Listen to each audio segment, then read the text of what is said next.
value the way things are going, but you get my point. Yeah. My family will be happy. Yeah. And a couple of my good friends will have a chance to build personal wealth for their families with a head start from me, and everybody else can screw off.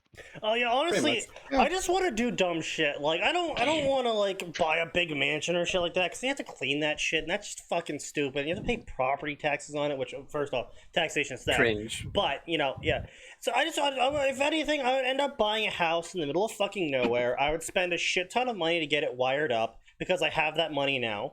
So I'd buy some fucking dip ass property. Maybe get a field going, and a smokehouse going, and a place to dress kills, and et cetera, and then just make a little tiny beef jerky business or like a fucking pemmican shit, and like do stupid little shit that's like not gonna bring in too much money, but it's just something to do every day in between other shit.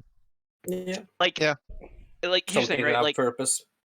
Yeah, I know lots of people who talk about like the fancy supercars they want to buy if they win the lottery. I'm like, listen, I would no, get listen, a piece of shit. If I win the lottery, there's one vehicle that I'm buying, and it's $75,000, and it's literally the fucking Tron motorcycle. That's fair. It's the Tron motorcycle. It's electric. It's got light up, neon around all the right spots. It's supposed to have light up neon. It's stupid, and it's a waste of money, and I'll look like a dumbass on it, but it's a Tron bike, and I'll have it. Yeah, but you also didn't spend it on drugs, so therefore you're just infinitely better than half the lottery winners out there. I mean, you're right. Yeah. I mean, like, if you manage to not lose all the money in, like, 2-3 years... then you're doing better than, like, 80-90% of lottery winners. That's the thing, though. That's why I really liked this song, Buy Me a Boat, because it's straight up just, like, absolute identification with that, You ever see Buy Me a Boat? No. It's this redneck song, sung by a redneck, about if the guy won the lottery. The entire song's like, if I won the lottery or just got a shit ton of money might not be able to buy me happiness, but what it can do is it can buy me a boat, it can buy me a fishing pole, it can buy me a 6-pack of beers and a cooler to put them in, and it can buy me a truck to pull the boat, and I can go out fishing, and fishing brings me happiness. Yeah, pretty much. It's like, all right, yeah, fair enough. Do what makes you happy. And it's like, yeah, I totally agree with that message. Yeah, it makes sense to me, right? Like, again, I would spend $75,000 on a Tron bike because I know it's stupid. I know I'll look like a dumbass on that bike. I know I'll look stupid when I put on, the black bodysuit with a bunch of shitty neon on it. I know I'll look dumb. You'll look but like it a gamer. lets me pretend that I'm in Tron, and that makes me happy. You'll look like a gamer, Atin. Yeah, gamer Atin. It's awesome. Commits crimes. Gamer Atin. I don't even know what I would do with that month. Like, the old plan was pay off all the debts. Now it's, still give half to the parents, take care of some friends, maybe, and Westeros. Go fuck off into the woods somewhere with internet. Fucking off into the woods is definitely a big goal. Yeah. Yes. Fuck society. The further I can get away from you fucks in society, the better I'll be. Yeah. I mean, we live in a society, but now I can afford not to. Yeah, see, I was that way. Well, to be fair, I could always afford not to if I learned some basic survival skills. Yeah, that's true. I'm too lazy to learn those skills. That's also true. Yeah. True. But today's Tuesday, gentlemen, which means it's time to read some fan fiction. You didn't have to remind us. We were happy discussing it. I know, It was such a deviation from normal. I was willing to let it go for a little bit, and I'm like, oh, we should probably read some really shit fan fiction, and Orange should drink his liver away. Cheers, bro. I'll drink to that. I like that the goal that since you can't break your liver, we're going to try and have Arn break his. Yeah, that's not going to happen. My body has other limits before the liver. But I'll give it a good old crack. I still love my father's face after I pass out from eating 4 servings of Thanksgiving dinner and drinking 1.5 liters of vodka, and then waking up 3 hours later going in for another serving of Thanksgiving dinner. He's just like, what the fuck? What are you built of, son? Half your body is failing, yet here you stand. Defiant till the end. Hello, internet. Defiant until the rest of him gives out anyway. This is Fanfiction Contempt Theater 9004 with your host Sneaky Devil. We're on episode, what's it, fucking 47 now? 48? 48. I don't fucking know. 48. 47 was last one. Really? Was it? Did I Yep. remember to change it? I remembered to change it. Outstanding. You did. Well Amazing. done, past Sneaky. Good job, past Sneaky. Amazing. To manage to not fuck something up. All right. Truly so that speaking of fucking shit surprising. up, I'm on the fence about getting the Back for Blood open beta, closed beta, whatever it is. Oh, yeah. Because you know, Nexus is here. I'm tempted to go for it yeah, because we can probably still refund before the full release date. yeah. And, like, it's Oh, prettier Nexus. Left 4 Dead 2 with some new stuff. Like, I'm It's- really it's- interested in seeing what they have for us. If it's literally just Left 4 Dead 3 with some extra shit tacked on, I will be satisfied, and I'll keep my pre-order. But like the worry here is that it's not. Yeah. Oh, I know. I'm worried Yeah. about that too, because you and I have a lot of good memories with Left 4 Dead 2. Like, that's the thing. There are some game franchises where I'm like, I need you to do more. I need you to innovate. Like, there's a reason I haven't bothered picking up a Far Cry game in a while. But Honestly, like, 5 was don't- actually okay. 5 was okay. Its story But just don't- pissed me the fuck off. Yeah. fair, right? But like, don't mess with Left 4 Dead. It doesn't need a whole lot of messing. Right. a- Yeah. Solid formula. Newer guns with some like better gunplay Yeah. is all you need. Maybe some new enemies. Like the Some new enemies actual, look some more interesting. variety between the different like types of like, you know, like Gun. assault rifles. Some more variation in pistols. Yeah. Yeah. Yeah, maybe don't make the police baton the strongest melee weapon. Yeah, so, you know, just it's a little stuff that's like they were limited by the source engine beforehand and limited by the original team, which was apparently really small. Yeah. You pay to kill people with a bear? Yeah, I know. It's just these days I'm so worried because like Stalker 2 came out and I was excited for that and I went and visited the website and oh yeah, it's got microtransactions in it and it's got exclusive DLCs for pre-order bonuses and it's got special quests and weapons if you buy it, the super deluxe mega edition only available on launch. And it's like Yeah. hashtag Yeah, that not my did have me a bit. stalker. What a shame. What a rotten way to go. Yeah, speaking of shit that hashtag not my shit, let's talk about this story right here. My Hero Academia Overlord, very creatively named Boko No Overlord. Wow. Yes. Wow. I'm just in awe. Yep. My I'm overlord. sorry. Alright then. We're really about to read a story called My Overlord, which sounds like a smut title.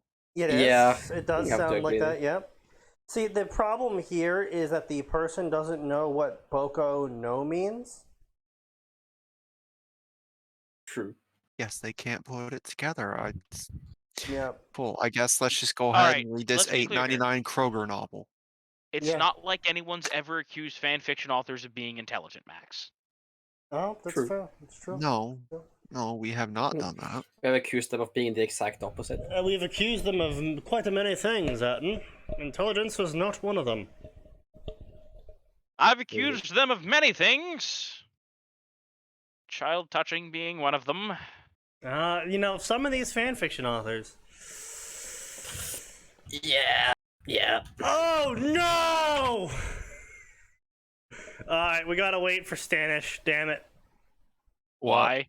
Oh. I recommend reading my other fanfic first, Overlord the Demon Empress, a Harry Potter Game of Thrones crossover to understand the OC in this story. Which, Oh no. yeah.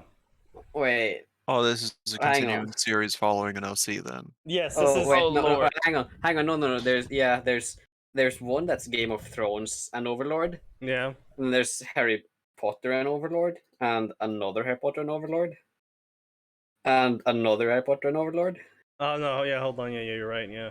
and one that's just over. He has like 7 stories with the Demon Empress in the title. What the fuck? Yeah. Wait, hold on. Demon Empress in Westeros. Wait, hold on. Which one is he fucking talking? Right, so Overlord the Demon Empress, that's the one he's talking about. Yeah, which so Overlord the Demon Empress, which is this one here. Wait, Here we go. yeah, pure Overlord. Jesus Christ, it doesn't end. Harriet Potter, the Demon Empress. Harriet Potter, the girl who lived in secret. A big one. She is not who people think she is. The girl who lived in secret. What's that mean? Like, she lived her true in secret. self. Secret how? Secret where? Because she's hiding her true self at, and you see, hidden underneath her eye patch is the secret to her true power. Yeah, she's hiding her power level. Wait, hidden under her eye. Is it? Oh, Is good. it a We've robo gone full eye? chuny. Yeah. Hiding her true self, she will learn to live again and show everyone why you don't mess with a supreme being. Femme Harry Potter, reincarnated Femme Overlord. I heard a lot of words. I'd like to unhear those words. Is that a service you offer? Yes, it's called Bleach. Yeah. One-stop shop Alternatively, to all your issues. 9mm. Is her secret a dick? No. That's I'm not sure how that would allow me to unhear words. Very simply. Just, apply directly to forehead. Wait, hold on. Wait, which one do we need to read first before we... Just the one that's pure Overlord. Right, no, I know, but it's saying... This is my other version of my first fanfic. Read the other so you can understand this version better. I'm assuming this is the first one, then? No. But yeah. Overlord, like, the one that's pure Overlord is apparently the first one. And judging by the post dates, yeah, it is. I'm actually infuriated that it got this many favorites. Yeah. Like, that actually makes me angry. Yeah. Alright, so yeah, the chronology makes a lot more sense if you sort by a published date rather than updated. Yeah. So I mean, it doesn't make sense anyway, but... Yeah, it doesn't really make sense. So anyway, yeah, I guess we'll just do this tonight. Yep, pain. What are we doing tonight? Pain. Pain Pecco. Pain Pecco, indeed. Alright, so this is the one we're going to be doing. So, Overlord story. Overlord, the Demon Empress. In this version of Overlord, there is no Momonga. In this world, Suzuki Satoru was born a she. Yeah, I don't know why he capitalized that, but he did. Making the history of Ain's own gown. I mean, it's got some quotes on that as well, so like, is it actually a she? Indeed. Making the history of Ain's own gown more different, more impactful. No, I don't think so, author.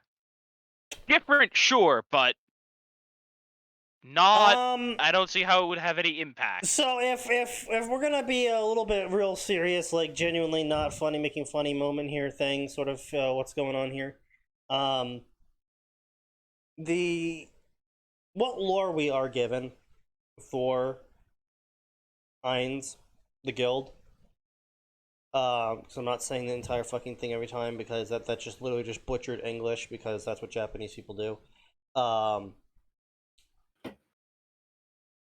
The lore for Ain's is that literally there was multiple points in time in the guild where the guild was held together solely because of Momonga and his position as a middle office manager, effectively, and him using his skills as a middle office manager to mediate conflict. And his specific personality allowing for him to be a neutral figure in the guild and mediating all of the problems that came up in a guild of people who were acting out on their fantasies due to the shit world they lived in. Conflicting fantasies, too. We were even given that bit where Touch Me and Ulbert were literally on opposite sides of the law. So, if we're going to talk real talk here, more different, more impactful, more different as in the guild never got formed. Yeah. Because, I'm sorry, this is just the facts of it. Women make terrible bosses and they make terrible mediators. Wow! There we go. There's what'll finally get us kicked off Twitch. Yeah. No, I don't think they care, to be honest. No one's ever going to hear it, so it doesn't really matter. But it's just the facts of it.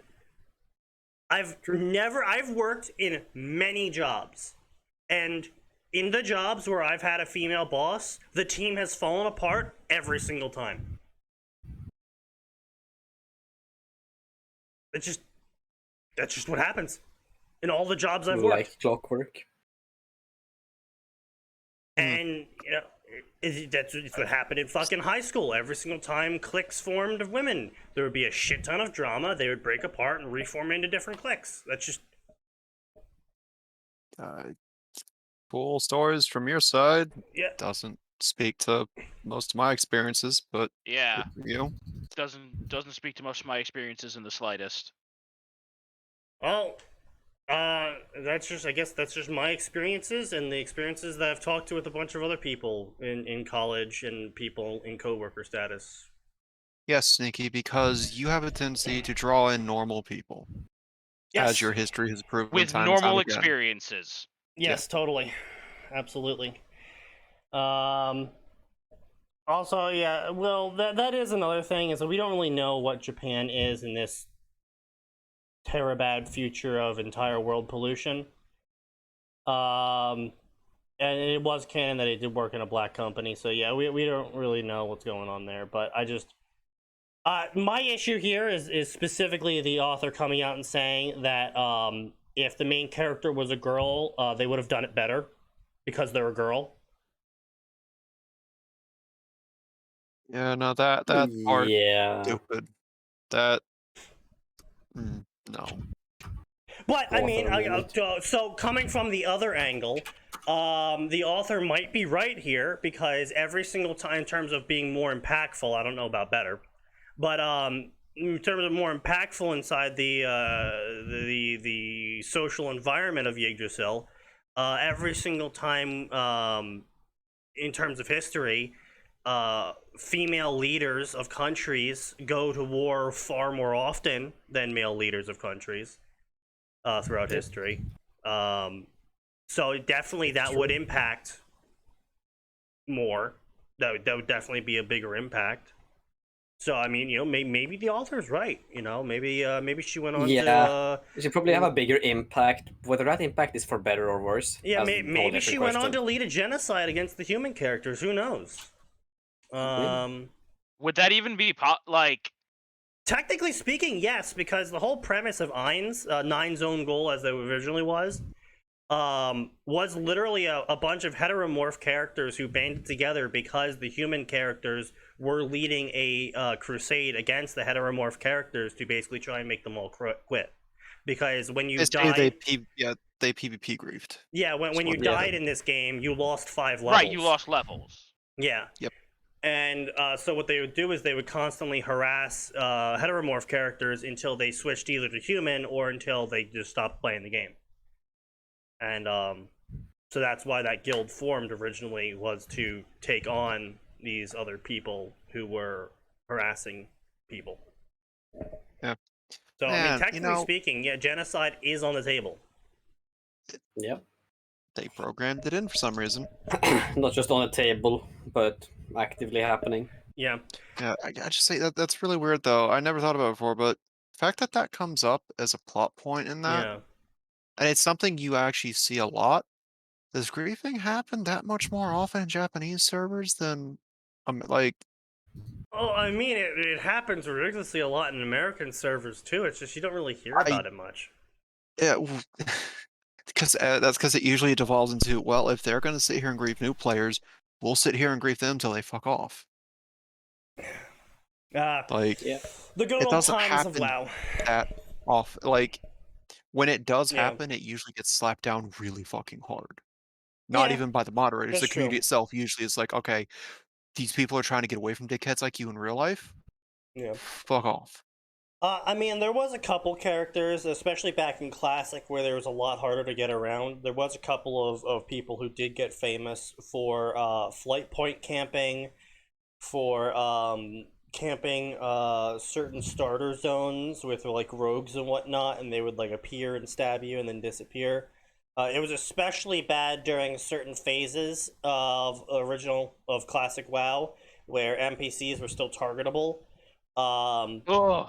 And so like the next phase for Zool, not Zool, the desert.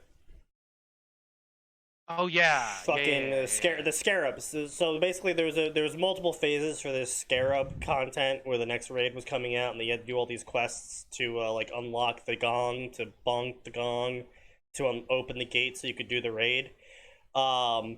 And a lot of the NPCs that were quest givers involved in that did not move, and they were also targetable. So a lot of what people did was they would camp these NPCs, and they would kill the NPCs, or they would kill people talking to the NPCs. Other shit like world buff camping, where a big part of raiding back in Classic was world buffs, which were like 10% increase to a high HP or 10% increase to magic attack, etc., etc. And they lasted like for 2 hours and whatnot. And the world buffs only occurred when certain things happened, such as turning cards into the Dark Moon Fairy, someone killing Onyxia, etc. And so what part of raiding in Classic was running around and collecting as many world buffs as you could before running to the raid and trying not to die this entire time. And there would be people camping at choke points to try and kill these world buffers. So it was a thing that happened, but it wasn't like something that was ever really remarked upon, because like that was just how it was. And because in a lot of the non-Japanese games, there isn't really a penalty to dying. Like, yeah, your gear got damaged a little bit, and yeah, you have to get your position got reset. But unlike in Japanese games and in Korean games, there was no like massive penalty of anything like XP. You died. You've lost 5 character level. Like, yeah. Like, the closest it ever got to in some American games was, like, you died. You lost progress towards your next level. You can't D-level, but you can go, like, if you're really stupid, you can D-level yourself, right? You can go from 9,999 XP to 0 XP. Right. But yeah. Follow the Demon Empress. I don't know why you didn't capitalize Demon, but whatever. In this new world, where she would have to act a way a supreme being has to, even though she has no idea what the hell is going on, and make things as she goes along. So, I doubly hate this premise, on top of everything else, because, again, here is an issue of a massive AU occurring, and instead of addressing this AU that's occurring, the author is just time skipping past this massive AU that they, in their own words, radically changed the guild.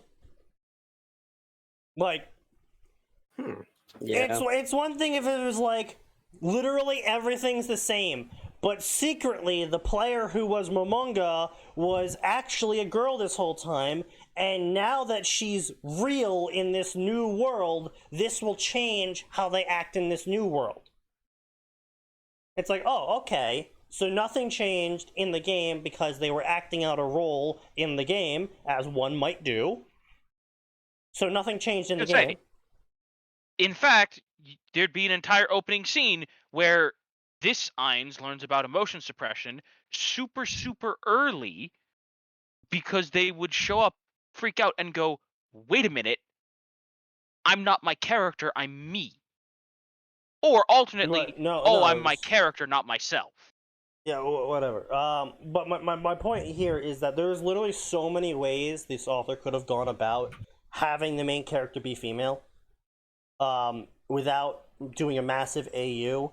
Because if you're gonna do the massive AU, like Fake Player actually did this really well. So the premise of Fake Player, it's a Fate Stay Night story crossing over into Overlord, and on their deathbed, Shiro ends up in Yggdrasil around the halfway point, around the time that Momonga joins. So, he's still that, level 1 skeleton that gets to get the shit kicked out of him. Right. And Kirito meets up with Momonga and Touch Me at the start of basically his storyline. At the start of Momonga's storyline. And it massively changes, players' attitudes. It changed what people showed up, what people stayed around, the lessons they took from everything. It changed all of that, and the author showed it all. He's written about 3 fucking books now, and we haven't even actually got to Overlord proper.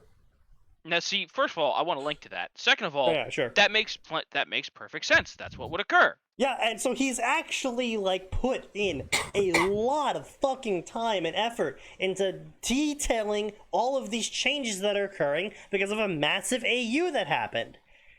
That's what you're supposed to do if you do a massive AU, because nobody wants to hear about your shit fantasies. Yeah, what's up? Is Kirito, when he shows up... It's not Kirito, Shiro. Shiro. Yeah. So I don't know why I said Kirito. Because Sneaky said Kirito. Yeah, my brain is earlier. off. Don't worry about it. I said Shiro, then Kirito, and then Emiya. Don't worry about it. Okay. Yeah. Does he show up as a normal human, or... He shows up as effectively right before being an Emiya, capital letters. Right, but I'm sorry, but does he show up as a normal person? No. He shows up as far as the game is concerned, he shows up as an NPC in the game that is aware. Gotcha. And because so the premise is that Zelrich does some shit, and it's not just Zelrich waved a wand and now Shiro's in the game. It's like Zelrich actually owns the company and is using his massive amount of wealth to fund it. And so he does a bunch of shit, and then Shiro's also in the game. Gotcha. Which, I mean, there we go. At least it answers the, How the fuck did they end up in another world? Yeah. Well, no, also the, hey, how are they funding this? Yeah, that's fair, yeah. Because, yeah, you would think that's a kind of really expensive operation to go down with. But you disliked my question. Yeah. But no, it's a little bit like eye roll. Like, of course, Zelrich is involved, but it's like, okay, fine. At least it wasn't ridiculous. Like Zelrich does a fucking zippity boop bop dance, and now Shiro's in a video game.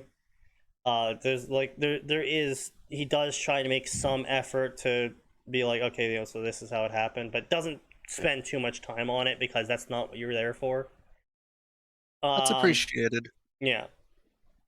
And and we're actually, I think on the current chapter he just released, we're getting very close to the guild is nearing the end of Yggdrasil. But that's not what the author did here. I guess it's nice to know I have a real story to look forward to. Yeah, so 3 books in fact. That's not what the author did here. They just kind of said, yeah, everything's different, everything has changed. Also, I'm not going to go over any of it. We're just going to go straight into Overlord. For some reason.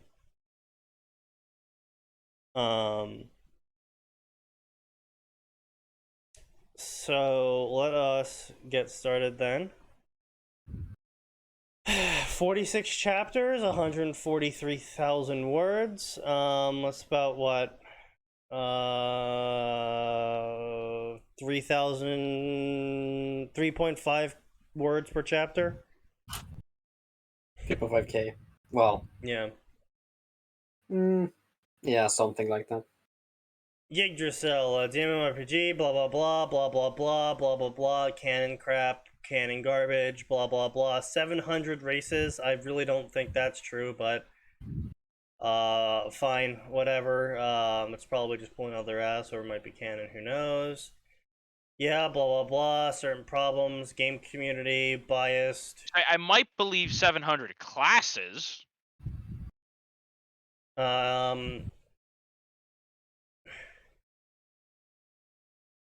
This caused a certain problem since, like in the actual world, the game community of Yggdrasil was biased against monster races.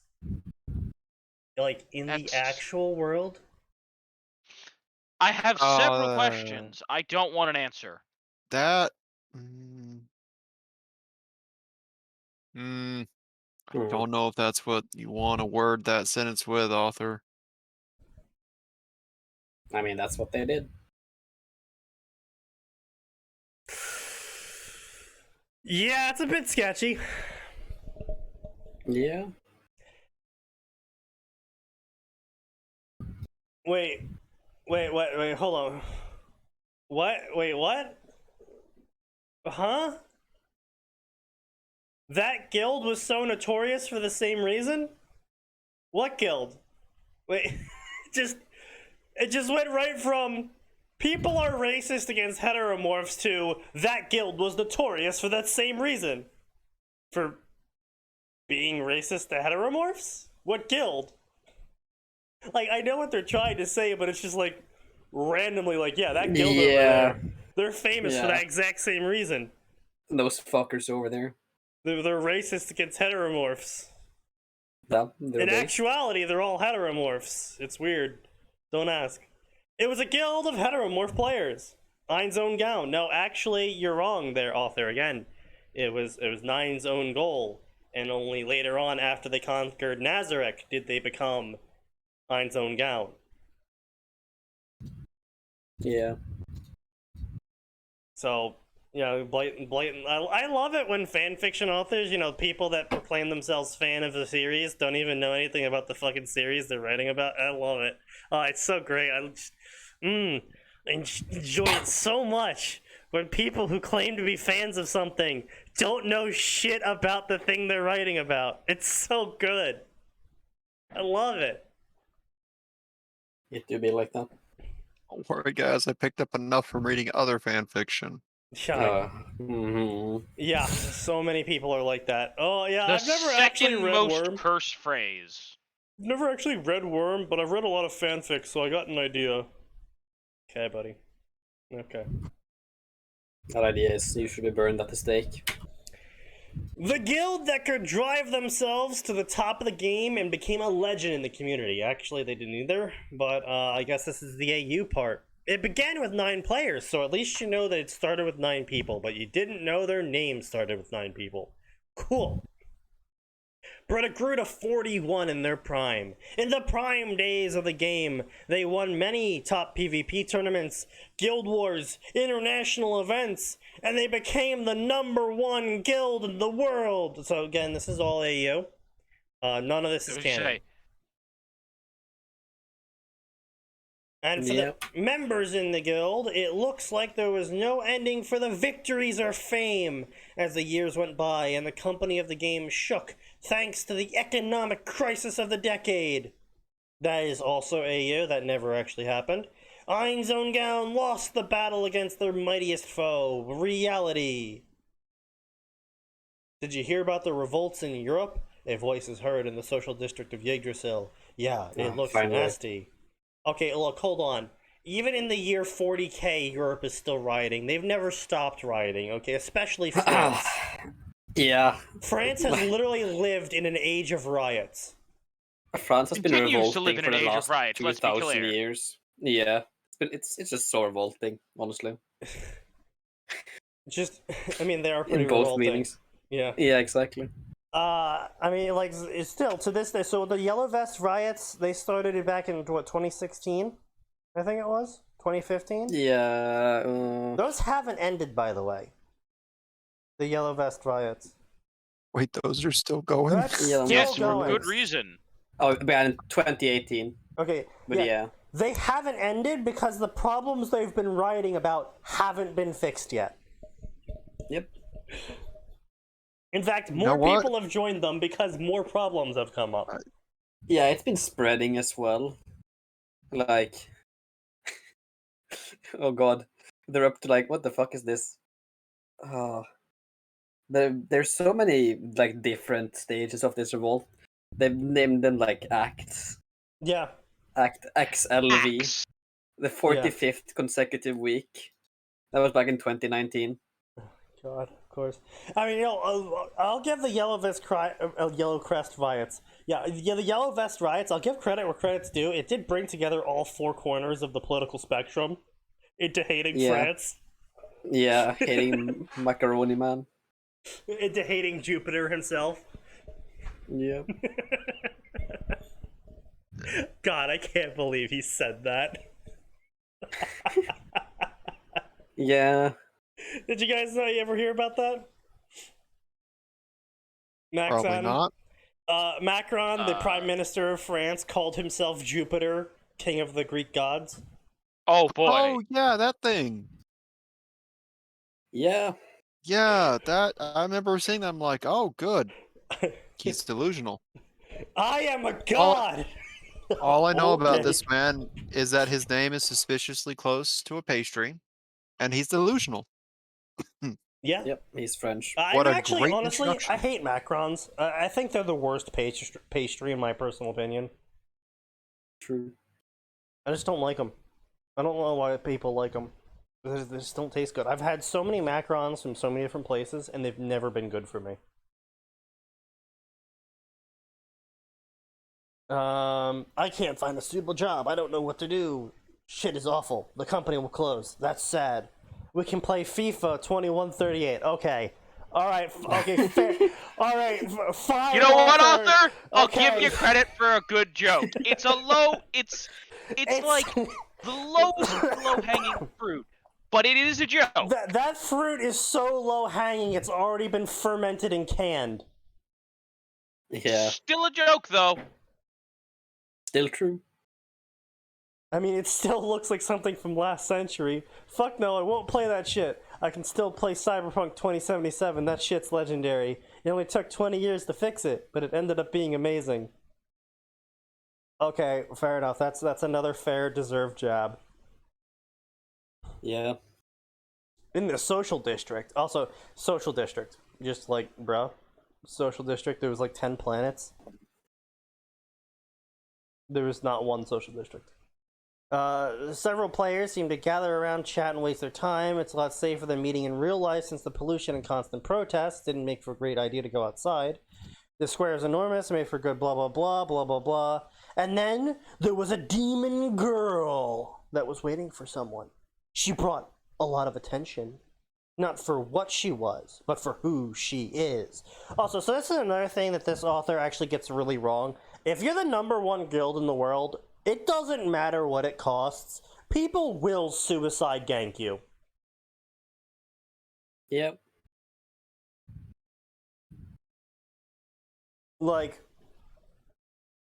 if you're gonna stand out in a social district, you're gonna start hearing "come out, ye black and tans." Like, I'm just saying, if You get you fucking are... car bombed in the if- social district. Yes, like literally though, like you are in a social district, you are likely not looking around thinking you're gonna get ganked, and you are the #1 guild in the world supposedly, and not only that, you're also a heteromorph, which is a race that is supposedly so discriminated against in the game that people tried to genocide them out of the game. And you're just like, oh, I'm just gonna chill here in the middle of this district of people, and Yeah, not a they single vibe person's gonna attack me. Especially when I'm part of the #1 guild preventing them from, attacking genociding. all the heteromorphs. Yeah. I mean, not only that, it's like even without all that, you're the #1 guild. I'm sorry, I'm an Eve player. I know exactly how this shit works. If you are any flavor of popularity, you don't go alone anywhere. You fucking use an alt to get your shit from your base to the market, because people will sue us. It doesn't matter if they're going to instantly die within a second of clicking on your name. They will suicide gank you because you are a known entity and they want to have your battle tag on their kill list. Yep. Yeah, not only that, It's just they'll for the do honor it of for the it. 0.1% chance that they get to kill you. What's this fanfic Or like of? the Overlord, mining yeah. vessel, Overlord. right? Yeah. The mining vessel that they've spent thousands of hours making into the dream. They'll pack it with bombs and fly right at your house. They because really then will. you're on their list. They really Come out, ye will. black and tans. Come out and fight me like a man. It's like an actual problem in Eve, but like there's a reason why I got so much fucking money in Eve just from transporting goods. I was literally just a mule. I literally also had a ship called the Mule, but that's not important. I made so much money transporting shit for big corporations in Eve because I wasn't part of a big corporation, so I would be a low priority target. That's it. That's it. Yeah. It do be like that. So, wow, she's from Ein's Own Gown. Wow, I thought that guild disbanded. Hey, remember that thing I was talking about earlier? I mean, to be fair, with the amount of spats that their guild went through, that would not be like some crazy rumor, Sneaky. I imagine that one would be floating around every 30 seconds. That's fair. You know what? That is fair. That's fair. That is a fair one. Yeah. Wow, she is hot. I wonder if she's as hot as her avatar. Meh. Maybe she's a he, a fat dude with a neck beard. I don't know, man. I heard she was interviewed years ago, and she's adorable. Bullshit. There's a video. He's telling the truth. She's totally hot. Okay, at least this is darn near word for word accurate to the stupidity of the internet. I mean, it is, but I mean, yes, it brings some levity and some humor into the story, and you get, fair enough. Again, author, hands up, fair enough. You're not really selling me on the story, though. Yeah. Like, I don't think you tagged this story as a parody or humor. Yeah, this is an adventure fantasy story. And don't get me wrong, humor is great and all. Humor just in a story, normally, just without being forced, it's great. But this is a massive AU, and you're supposed to sell me on reading it. And so far, all I've gotten is a regurgitation of history, a declaration that a shit ton of AU shit occurred and we're just gonna skip it all, and some series of low-hanging jokes. Not much to go on. Demon Girl was just standing there ignoring the voices on all comms. She had blah blah blah, she was really hot and she looked like a demon girl, blah blah blah, blah blah blah. Arcane Magic Warrior. It was a very annoying build, equally challenging to master. But players were as strong. Oh, I see. So we're just going full AU and completely ignoring. Yeah. Everything. Yeah, just all of it. Yeah, just skipping all of it. She's a super hot demon girl who's basically as strong as a max level warrior and a max level mage combined. Not how that works. Listen. I know the Yggdrasil devs were famously shit at balance. They weren't that shit. Well, see, the other thing here is that the author doesn't understand their leveling system here. So they're talking about basically Arcane Magic Warrior is apparently a 0 to 100 class, which isn't how the job system works at all. You got about anywhere between 5 to 15, and I think there was only mentioned once that there was 30 levels, but I think that was for racial level stuff. 5 to 15 was the normal job, which was displayed from the short bit that they actually ever fucking displayed any information about how the game system worked, because again, the author doesn't really know how MMO mechanics work, so they kind of were just like, yeah, here's some numbers, and then we're just gonna quickly move on and never talk about this again, so I don't actually get anything wrong. And again, fair enough. Credit where it's due. The author recognized they don't really know MMOs, so they didn't try and gamify it. Fair enough. Wish more light novel authors would have followed that. Yeah.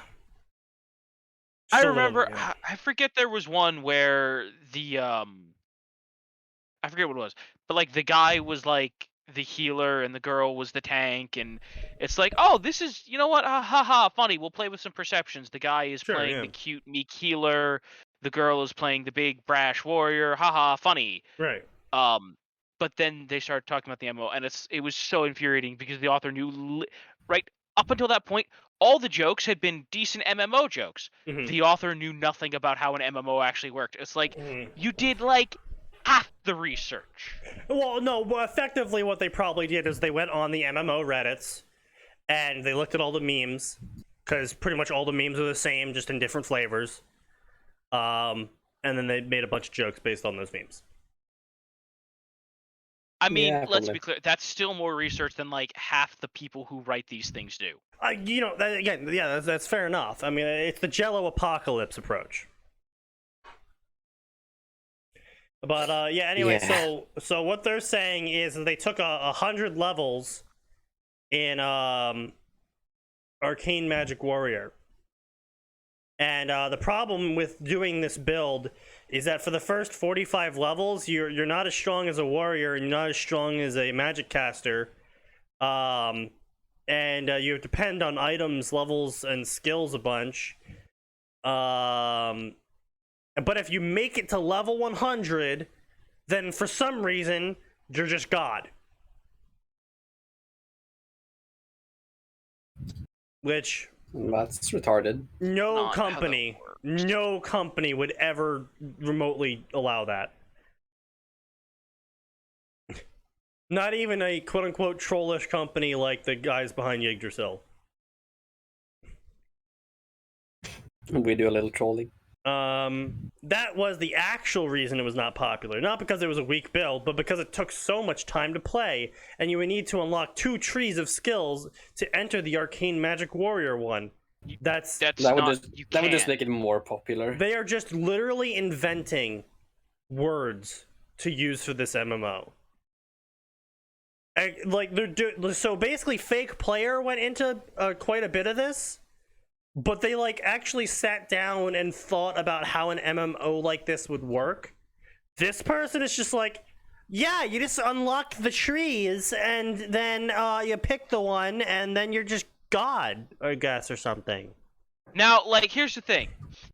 If the author went, you have to go all the way, you have to do all the warrior stuff, then de-level yourself down to level 1, learn all the magic stuff, and then you get to be God after making it another 100 levels, I'd be like, you know what?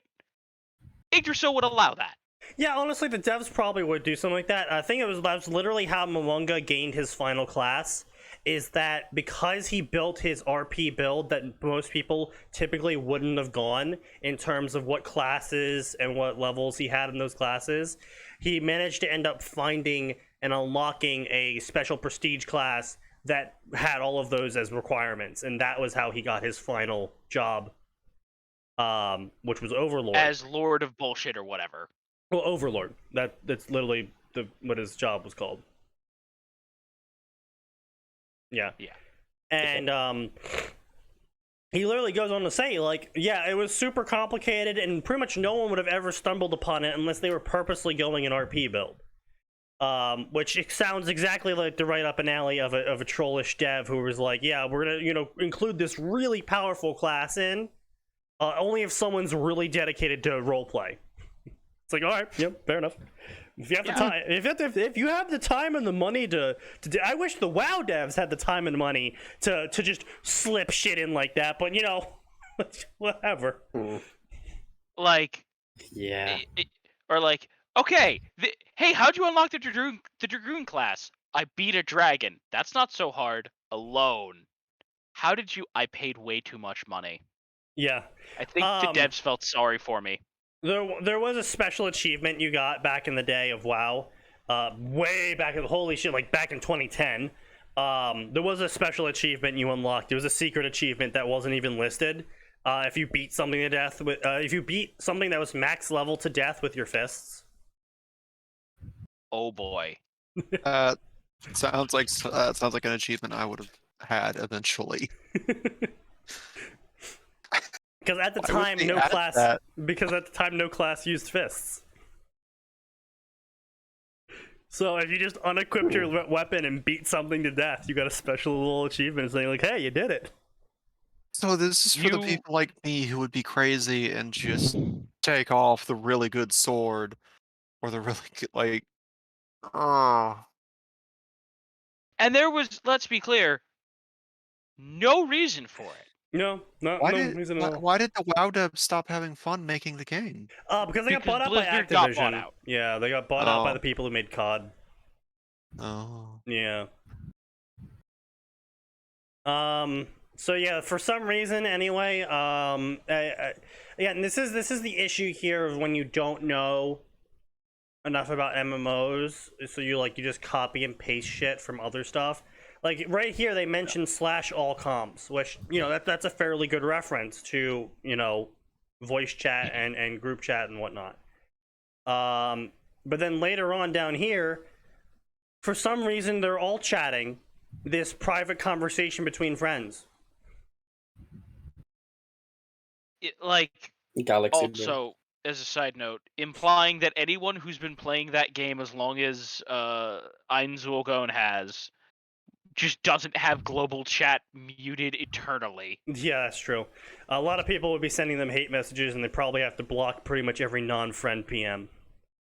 But anyway, so right here, it's like Galadriel had a giant smile behind her VR helmet. She wouldn't be smiling underneath her VR helmet because you literally go unconscious. You have a like, this is the shit that makes me mad as someone who's actually going to call themselves a fan of Overlord, because I actually know the little shit about Overlord. Like, the whole deep dive part of the MMO is that you sit in this chair effectively and you hook a little slot in your neck up because you got nanites in your bloodstream. No, none of this makes fucking sense, but shut up, that's how it works. Yeah, I was like, Then you hook Matrix up moment? a slot in the back of your neck, and you basically matrix in to the MMO. And the whole reason why a lot of people had to stop playing this MMO is because they couldn't afford to keep replenishing their nanites just to play a video game. And part of this whole hookup was literally the Matrix situation of your body stops moving. So you wouldn't be able to smile behind a fucking VR helmet because you wouldn't be wearing one. Yeah, I think this guy just watched Sword Art Online and thought, hey, that's how VR just to be MMOs clear, work. Yeah. the SAO also entire knocked you thing. unconscious, though. Yeah, I mean, in SAO you would also be unconscious, yes, but like... yes, just to be clear, Atin, it's nanites, Yeah. son. Okay, so it is nanites. And did they explain how the nanites in the blood were used up by the VR MMO?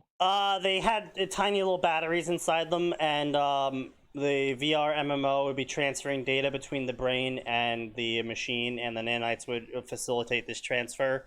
And so the nanites would get used up by just, varying the data.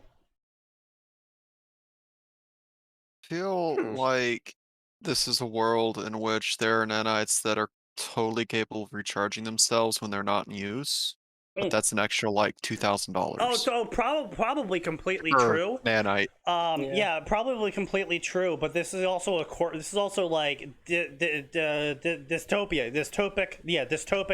corporate world where everything's a product now, and so of course, why would corporate worlds ever sell anything to the plebs that lasted? Period. That lasted at all. Yeah, it's like, yes. My understanding of capitalism is a literal child's imagination. Yeah. I have zero concept of how things actually work. Capitalism real is when world. you sabotage yourself so you can make more money.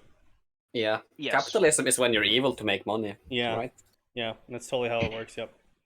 Remember when the first iPhone like actually lasted a long time and didn't get crippled by software updates? Remember when my fucking iTouch lasted literally like until the 8th generation of iPhones and still worked just fine? Until Okay, look. Apple basically made their OS for the iTouch nuke itself. Yep, I remember that. Look, all I want to point out is my iPod video Yeah. still works. Yeah. Dude, Works just fine. My iPod Shuffle still works great.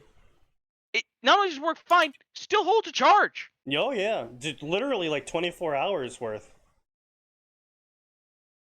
It's great. I love it. I mean, it's less because of the video on mine, but still. Yeah. But yeah, it's super cringy, and it's like, yeah, okay, I get it. Fine. Again, this is a situation where the author needed an explanation as to why people would stop playing the game if they're having so much fun with it, and it's like, all right, I need some sci-fi excuse. Nanomachines, because Japan loves nanomachines, and expensive, and okay. I love nanomachines. Nanomachines, son. It's like, boom, okay, fine. It's like, all right, and again, the author of the original story doesn't spend too much time focusing on the whole nanomachines bit. Like, it's literally like a 2 conversations that it ever comes up in a memory, and that's pretty much it. Period. Ever again. Like, never mentioned ever again, because it's not relevant. It's just important enough to be like, yeah, so this is why a lot of people stopped showing up, because it was expensive. Boom, done. It's like, all right.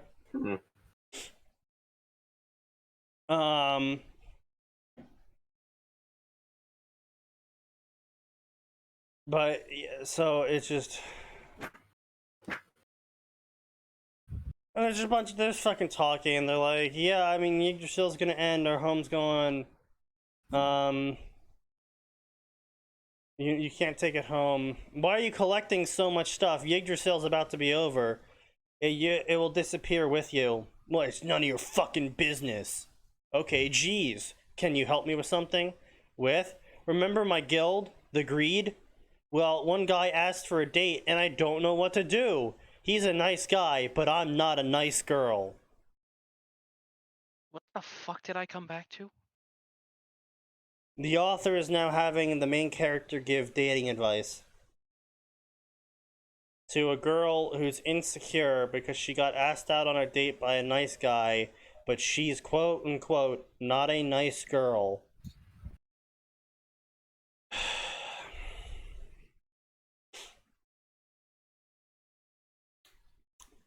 Yep. And I don't know what to say to him. Suzuki Satoru, also known as Galadriel, didn't know how to answer. She's not the best person. At the age of 34, empty egg carton, she was still a virgin, and if she reaches 40, she would convert into a grand witch. Right. Okay. Party and stuff, 2 at the same time. So yeah, this girl's now bragging about how much sex she's having.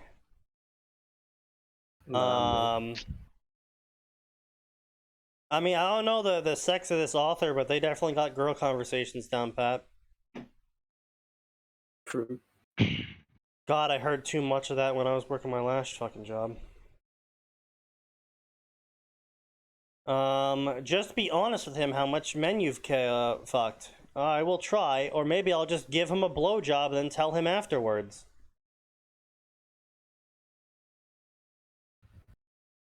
I'd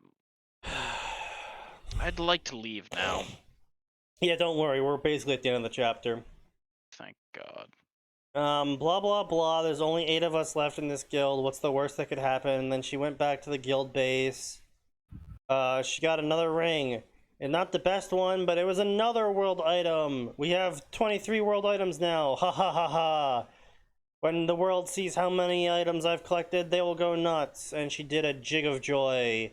They would be so happy. And I've gotten all of these various world items that are totally going to come into play later on. I had to sacrifice lots of money, and I had to talk to men and role players. And she really hated role players who played as the good guys. Now, hold on. Let's be clear. Role players are insufferable. Yeah, but dude, role players are almost without fail some of the richest fucking people on any server. Oh, unquestionably. That's because they spend all their lives in the game. Yeah, I don't know how, I don't know fucking how, but somehow role players without fail, no matter the game, are some of the fucking richest motherfuckers on the server. Look. You know, Asmongold actually did an interview with a in-game WoW hooker. What? We know now. Yeah, so there's one specific WoW server, a Moonglade. Gray knows it. There's one specific WoW server that's infamous for its prostitute inn in Goldshire,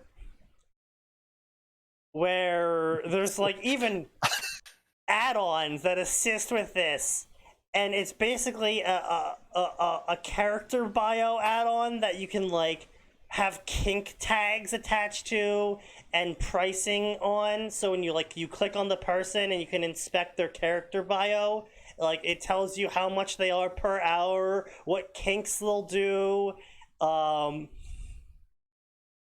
know, if they'll role play lap dances with you and sexting and whatnot. And he did an interview with this person, and they were talking about how like one single hour session could run up to like 90,000 gold in some cases, depending on the kink. And it's of course some of the most twisted, like deviant art tier shit of like unbirthing and vor and whatever else other inflation garbage I think there was, and it was so fucking weird. And I learned so much more about the WoW community in that one fucking video than I ever wanted to know. Look, all I'm gonna say is there's a reason that the RPers have their own servers. Yeah, and there is. Yeah, it's really the best solution. It really is. Yeah, you gotta segregate. You gotta segregate the RPers from the normal people. They get to have their. You gotta concentrate them. Cake-eating clown inflation fetish, and the rest of us just have to put up with people spamming gold advertisements in general chat. It's really for the best. It really is. It really is, because, God, that prostitute inn was packed. Like, probably half the server might have been in there. And... But one thing that really blew my mind is he was talking to her, and she was telling him about how her friend, who is more experienced in this business than her, can earn up to more than 3 million gold per week just sitting there sexting with lonely role players. I mean...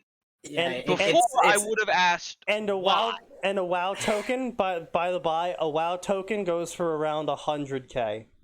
Yeah, I was about to say before I would not have understood why. Now at least you can fund your WoW addiction with that. I mean, I understand why. It's just like I guess you could make like a pittance turning it around to gold farmers and selling it, but yeah, it's fucking wild, man. I'm just. Ooh. He found Corpo secrets and still got ganked. Yeah. Fanon. It was probably Fanon. The CIA never knocked people off in Einzone Gown. Yeah. But anyway, point being is that there's a bunch of dumb shit in here, and basically the author's just building up about how they've changed so much shit, and let's see, she felt lonely and depressed when she looked at all of her friends' equipment. 37 had left the game for good. I need you guys, I miss you all. She wept even as her character looked stoic and unfazed. Suzuki in her bedroom is breaking down. She didn't have anyone anymore, just Yggdrasil. She was a lonely woman who worked for a big company. Like many of her female co-workers, she had to endure sexual assault. She earns quite a bit of money, sure, but nothing more. Her life is work, and she suffers at it. So then she goes home, plays video games, sleeps, and does it all again. In the mausoleum, the cries and sobbing were loud. Get yourself together, woman. Once she finally stops, she looks around and saw her creation, Pandora's actor, because, of course, despite everything else changing, they still made Pandora's actor. Sorry, Pandora's actor. I got lonely.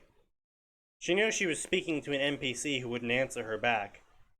Just take care of the items, please.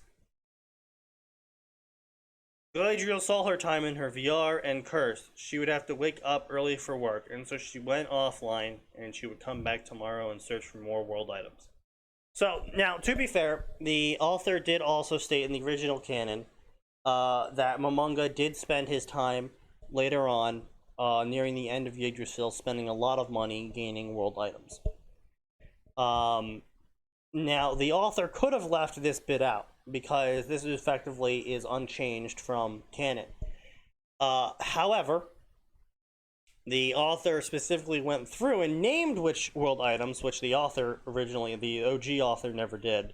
Probably, likely, so that they, the fanfiction author, could then, once the story starts, be like, boom, I'm just gonna spam world items, or some other stupid shit that's just gonna make the game completely dumb as hell. Yeah. Now, on the topic of a full dive and talking to NPCs, I'd probably end up doing it. How about you guys?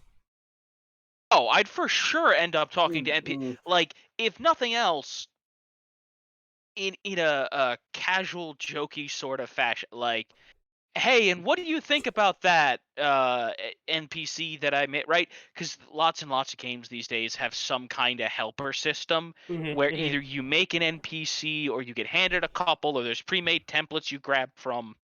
Or you get an emergency food ration. Yes. Delicious. Right. So I generally don't do this because I don't care. But there are some people who put a shitload of time and effort into those NPC companions. Okay, I think there's a difference here. If I was doing a full dive MMO, I probably would put a lot of time into it. That's what I was just about to say. Is if I was doing a full dive MMO where it's like, I'm playing the DPS, so I need a tank, right? I'm gonna put a bunch of time and effort into making the tank look good. Yeah. Because I'm gonna have to stare at them a lot.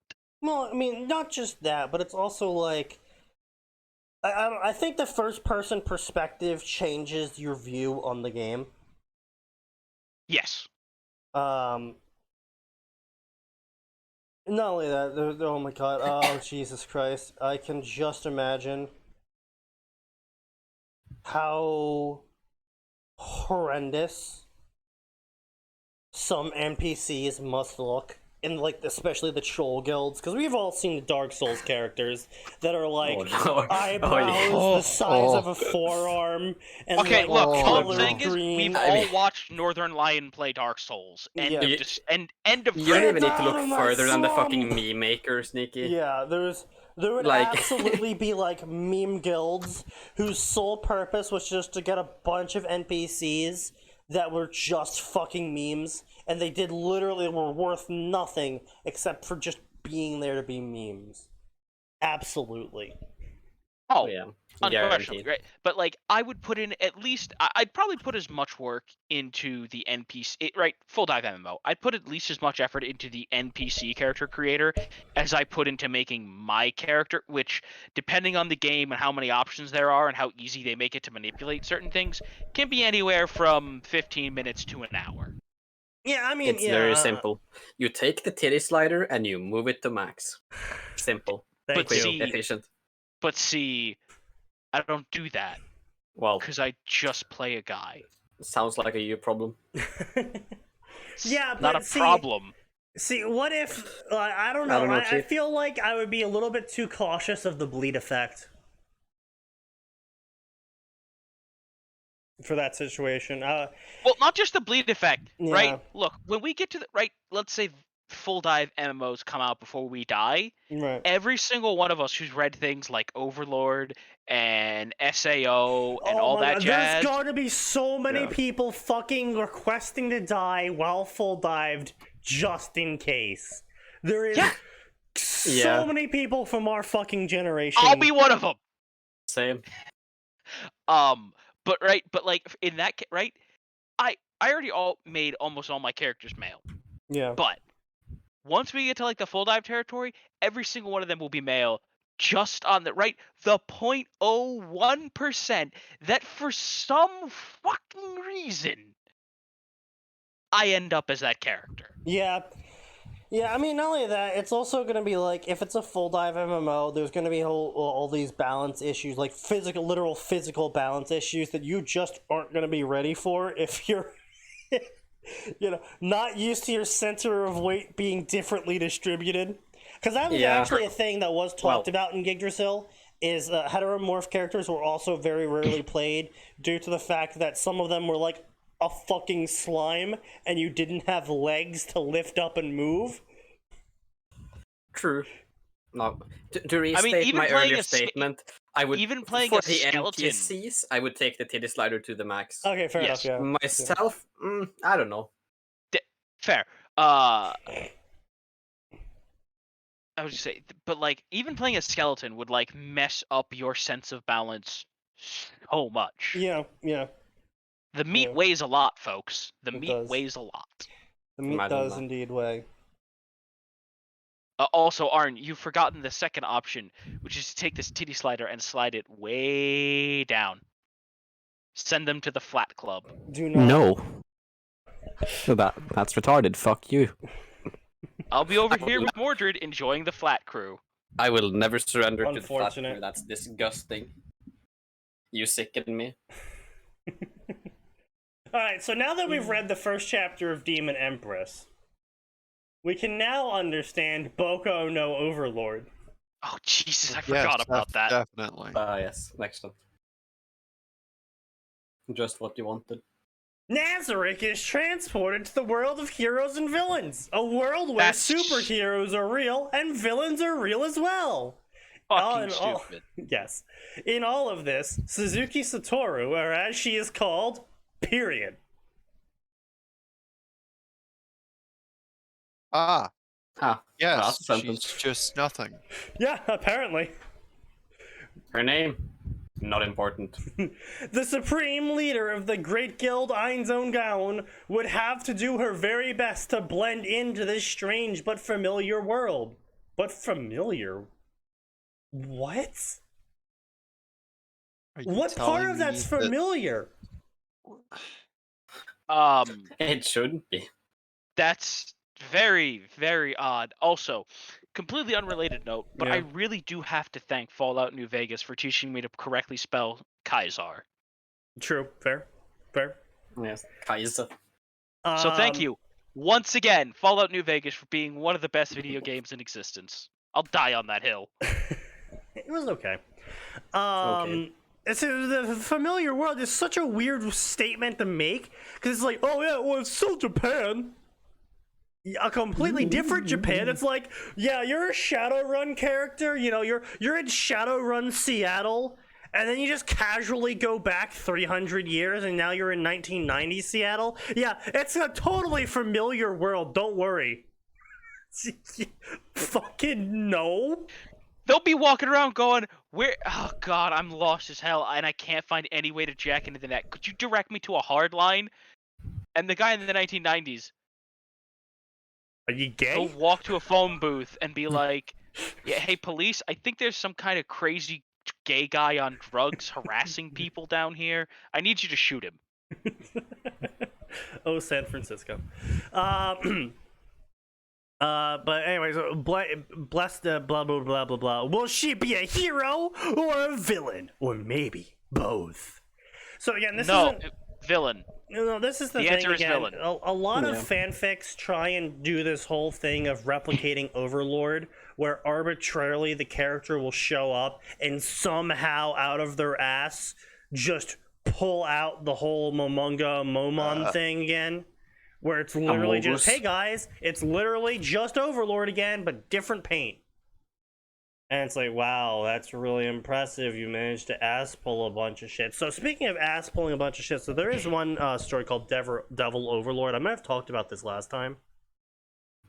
I don't think you did. Yeah, I think I did. Okay. Yeah, I'm pretty sure you did. I got to the end of it, and I like it. I genuinely like it. It's actually very long at this point. Does a great job. There is a little bit of points in time occasionally throughout the story where it's kind of like, the author is basically smudging an event that's occurring. It's like, just come on, just work with me here, believe it. But he does enough in the rest of the story that you're just like, all right, fine, I'll let you get away with this smudge here and there. And he actually does a good job of making the plot occur, not because he said it does, but because it's like, all right, yeah, fair enough. The author sets up a situation, the characters react to the situation in ways that their characters will react to that situation, and then from that, the events that occur because of it happen to work out for the main character, which is exactly how Overlord's supposed to go. That is the beats of Overlord, and so many fucking people miss it. It's literally the funny situation, where people don't understand why something's funny, they replicate it not understanding why it's funny, and then they don't understand why people aren't laughing. Yeah, pretty much. Guys, I copied the joke verbatim. Haha. You're not laughing. Why? Yeah, basically. The joke wasn't racist enough. Oh, what's the Bo Burnham line from Welcome to the Internet? Would you like to be an activist or shout a racial slur on Twitter? Yeah. Oh, would you like to fight for civil rights? Yeah, would you like to fight for civil rights or post a racial slur on Twitter? I'm like, I'll take the racial slur, thanks. Why not both? Exactly. That's my civil right to say racist slurs. I mean, technically speaking. The voices of many junior students. So this is another thing I actually really hated about fanon when it comes to My Hero Academia, is so many people try and collegeify. I don't know, I'm making that a word, fuck you. So many people try and turn UA into a college. Okay, look, I'm gonna go out on a limb here. I am in one of the best positions to describe what UA would be like. Yeah. Because the high school that I went to was a private institution that had multiple buildings. We were free to pick our own classes. We set our own schedules. We had and we had goals that we had to meet to graduate, and you could take those classes in whatever order you liked, assuming you met prerequisites, right? It's like a mini college, but there's way more structure. It's weird, but I can write UA because UA is essentially where I went to high school, minus hero class, obviously. Well, I don't know, man. Did you have any hero classes in Chicago? This is how you dodge bullets, kids? Substitute hero courses for religion courses, sure. Matrix kids, Matrix tricks for idiots, But yeah, it's basically a pseudo college, right? You can pick electives, but you have to have math, you have to have science, you have to have English. But like by the time you hit sophomore year, they're like, okay, here's 3 English courses. You need to take 2. You have to take this math. You can take your sciences in whatever order you like. If you want to do summer school to get ahead and take a science and then not have to deal with a science during the year, you can go ahead and do that. Like, it's not college, but it's a lot more freedom than most people in high school got. That's for darn sure. Yeah. Anyway, bottom line, I got off track. It's not college because there's way more structure. Like, you can't just walk out of class. Most high schools, you couldn't just be wandering around the halls. My high school actually trusted its students and assumed that if you were out in the hall, there was a reason you were out in the hall, but most high schools don't do that. Yeah, no. I mean, even then, a lot of people like public schooling, they really stop us from wandering out. I mean, the teachers obviously would demerit us and, write us, up for it, but if we were in the halls, we weren't really stopped by teachers, because again, it was kind of assumed if you were in the halls, you're either in trouble or you were going somewhere. Yeah. But, yeah, it's... The thing is I don't think UA should be a college thing, because they're effectively doing a trade school sort of scenario mixed with a high school, and that they are it's like the trade high schools, because that's actually a thing, by the way, in case anyone was wondering. Yeah. In the U.S., trade high schools let's be clear. They used to be a thing. They're pretty much dead in America. It's a thing here too. It was a thing that I actually had an option to go to, is where I could go to a normal public school, or I could go to a specialized high school, as they called them, in my area, where the high school was literally just, it's public schooling, but you can take a bunch of electives that are specifically trade-oriented, like stuff about agriculture, or car repair, or electrician work, plumbing, etc. And like they actually started you on the path to doing various trades. Yeah, well, you say, right? The important thing is they'll bring in actual tradespeople to teach you that shit, or retired tradespeople. Retired tradespeople usually, and it was actually a thing, and that's basically what UA is. Is they have a majority of their classes are actually just normal high school gen ed classes. It's just they also have on top of that special hero curriculum stuff on the side, effectively. So there's no real reason to turn it into a college. Just like the only reason people turn it into a college is specifically to make them older for some apparent reason. Because most stories never go anywhere with why it's suddenly a college. Like they're just like, oh yeah, it's a college, and they just never go anywhere, and they never bring it up again, and it's never relevant to the story. They literally only turn it into a college specifically so they can have Izuku be older. That's it. And that is honestly the dumbest fucking reason. Well, and here's the thing. A college would change so very much of the entire, like, they'd be taking electives. There would be far more people in a hero class if it's a college. Oh, that too, yeah. They'd be dealing with general classes and lectures. First of all, they'd be living on campus in the first year, unquestionably. Like the whole on-campus living thing was only brought about due to hero attacks targeting them in the first place. Which again, it's sort of like I don't know why they didn't just do that in the first place for the hero students specifically, because it's just like, yeah, so they got a bunch of on-facility stuff. Why wouldn't you just bring the hero students in so they could use the on-facility stuff in a 24/7 sort of scenario? I think that's just the author not really thinking. I think that was, like, they realized later on, they're like, hey, maybe I should concentrate them all. Yeah. Well, but right, there's a bunch of stuff that, maybe in a building. Other stuff that would be different, right? People like Mineta would theoretically have grown up, be a little less creepy, or alternately be. You would hope. I mean, obviously, Atin and I saw a lot of man children in college.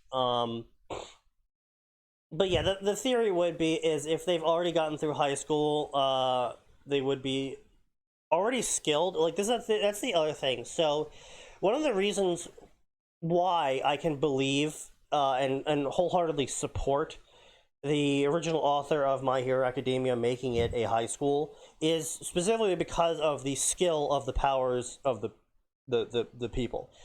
And it's really important to a story to have your main characters not start off super strong. Or if they do start off super strong, they have some disadvantage they have to work over to advance as a person, but also advance as a power level. And this is very important to a narrative because in your narrative, if you don't have conflict that can start small, you end up quickly like Dragon Ball Z, in where you have to make significantly more ridiculous conflicts occurring to continue a story, especially one that's, action oriented, with action / adventure oriented, where people have fucking superhero powers and they're fighting other people with superhero powers. And even right. First of all, again, you take him to a college. People like Todoroki will be so vastly far ahead of his classmates because, right, at that point, Endeavor will have been, legal or not, Endeavor will have been making him do hero work for 4 more years. Right, yeah. And people like Izuku will be so far, but right, because let's assume that That's Izuku true. remained Yeah. quirkless for so long. First of all, he likely won't even have the stones to chase after All Might and beg him for. If he goes through with 4 more years, because they literally showed that 8th grade Izuku was pretty much on the border of being done with life. Not just being done with life, like even if he had continued, giving up on giving up on any kind of dream. Right. Minimum. And so arbitrarily 4 more years pass, but Izuku just somehow, and that's the other thing is that I really hate with this whole time shift shit so many fan fiction authors do. And yes, I get it. It's for the porn, Isley. Fuck off. I don't fucking care. Porn could go die in a fire. I recognize that a lot of people are interested in shit for the porn, but I could not give a flying shit about the shipping of the porn or why people do things. Using porn as an excuse of why something happens it's literally, you can fuck off with that. If you want to write a porn story... By the way, yeah, you should still care because you should demand excellence in everything you consume, including your poorly written smut storylines. If people like you stop settling, it's sad. You might have better written stuff. It's sad because I've actually seen smut with better storylines than some of the shit we've posted on this fucking podcast.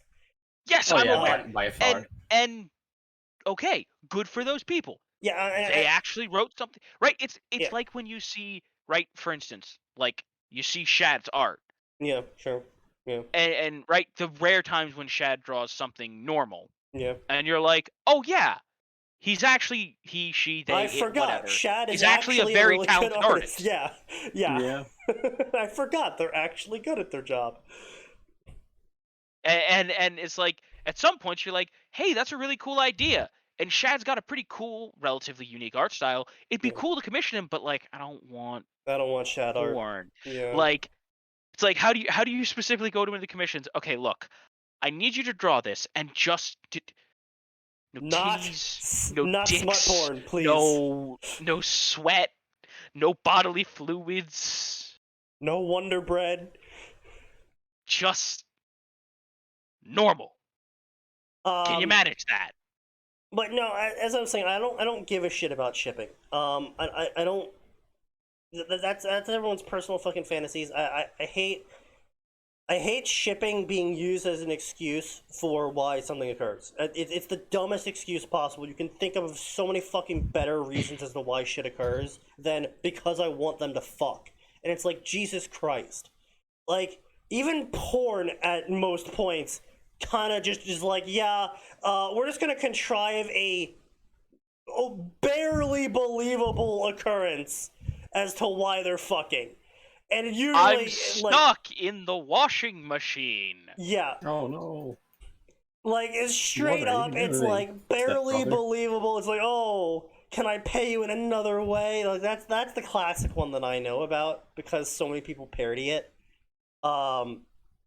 but it's just like at least even like D-grade porn tries to set up a scenario where it's like, fine, I'll believe this somehow happened. Like, Christ, fucking single person porn puts more effort into their production than people put into fucking stories. Like, Jesus Christ. Yes. Yeah.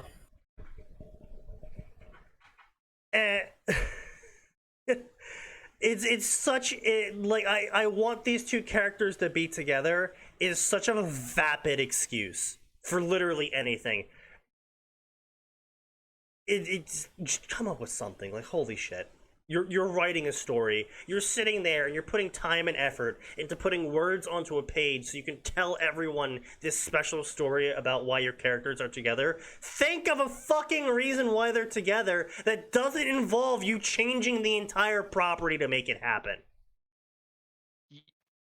There are less convoluted ways. There is so many less convoluted ways. And if the only way you can possibly envision individuals being together is 4 years and maturing, maybe just write that. like, bro, like, just Christ, you don't have to just rewrite canon, because that's the shit we've seen so fucking often. It's just like, what is this? Oh, it's canon with smut. Why? Just.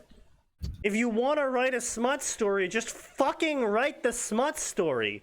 Don't try and justify it by like, oh yeah, canon still happens and the events of canon drive them together. Just make them fuck, no one cares. Don't cover it up by like, but the canon's occurring. Nobody cares, they're there for the smut.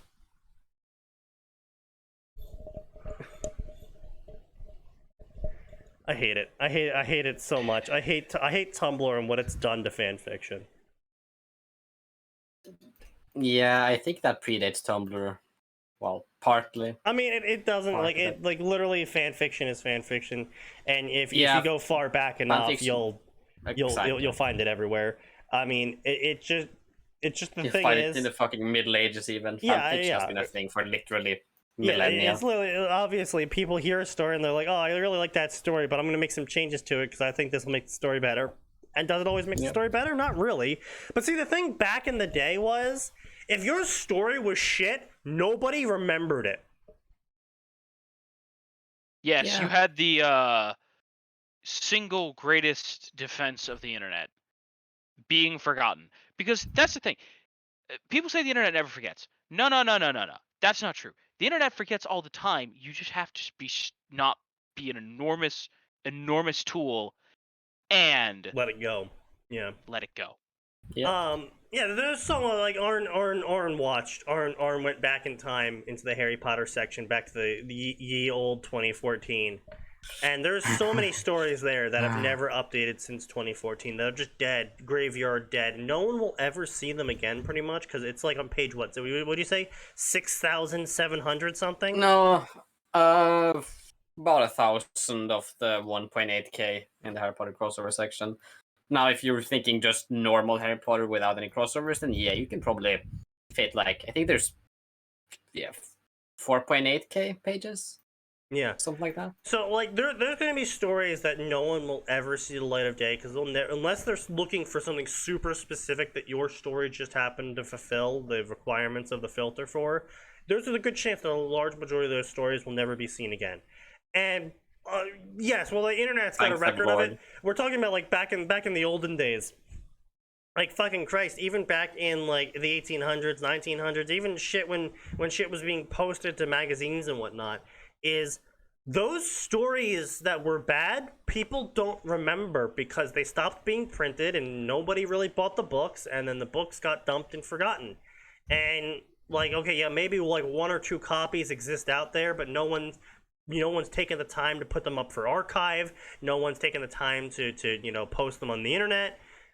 They are effectively, as everyone is concerned, except the person who owns the one last physical copy in the world, don't exist. And so bad stories got forgotten back in the day. In this current day and age, bad stories are produced en masse and then never forgotten, and then get super popular because of how many fucking of the same flavor of bad story is produced. And then because all the good stories get buried under avalanches of bad stories because of the distribution methods of the modern day, bad story writers get fucking hired because they get popular because people don't know what standards are anymore. Oh, Sneaky, I think you're forgetting a very, very important part of the process there. Okay, go ahead.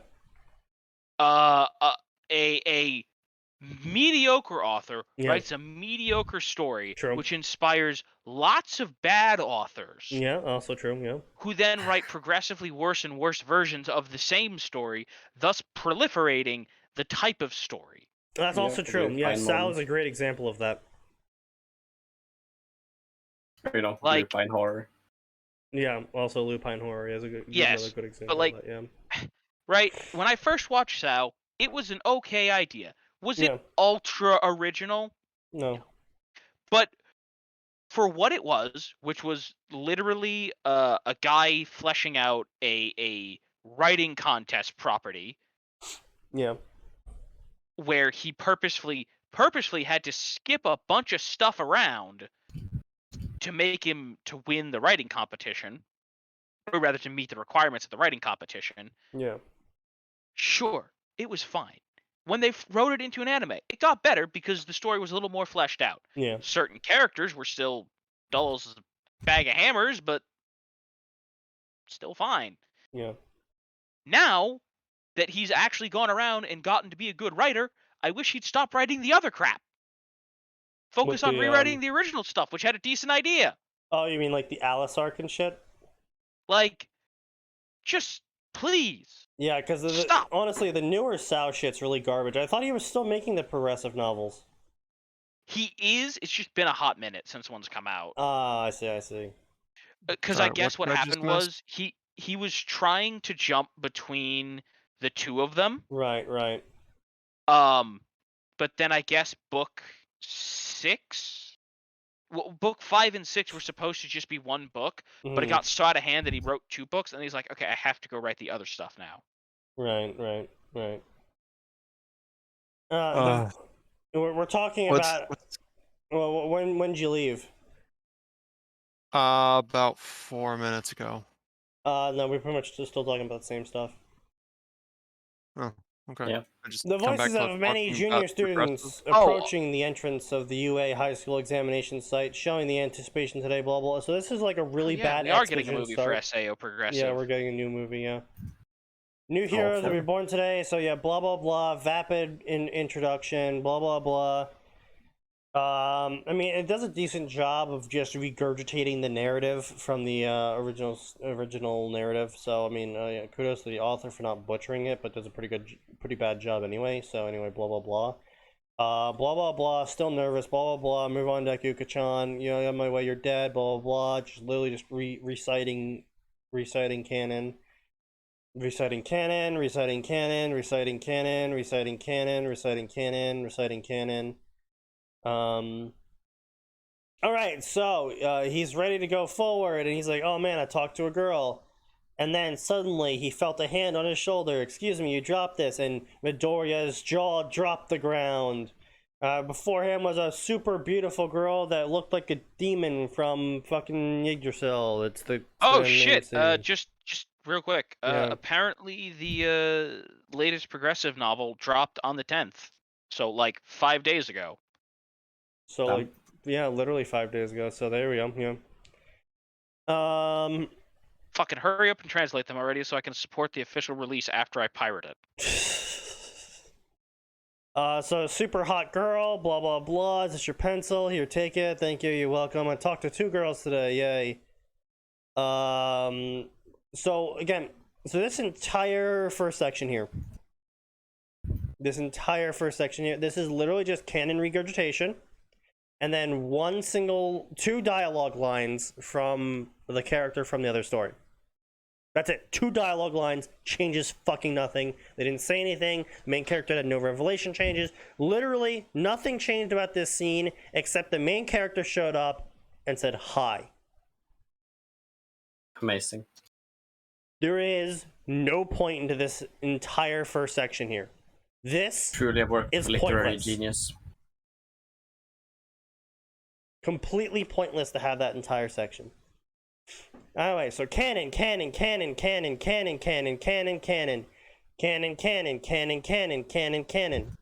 Okay, and then we have the main character thinking about stuff in game terms. But nothing changed, of course. Canon. She thinks Illidia, how the fuck you pronounce his name? Illida? Ida? Okay, Ida. She thinks Ida's a fool. Canon. Okay, so some internal monologue, referencing a bunch of, so literally, all of this monologue, the sole purpose of all of this monologue so far has just been to mention every character from Nazarick. That's it. This monologue is literally just blah blah blah Sabus, blah blah blah Nabriel, blah blah blah Ainz, blah blah, so not Ainz, Demiurge, blah blah blah Albedo, blah blah blah Luprenziga, blah blah blah blah. Literally, it's just pointless monologue that is only there to serve as padding to mention Nazarick characters. But Amazing. outside of the monologue, literally, it's just canon. Nothing has changed. They're not even wording anything. Boy, They're not even so wording anything good. differently. Yeah, this entire first chapter is looking to be extremely pointless so far. We're already halfway through the chapter, and so far, 0 hooks, 0 interest, actually negative interest, because of how cliched everything is. And now I will give the author a little bit of a kudo in that they didn't try and explain why Nazarick suddenly showed up into Boku no Hero.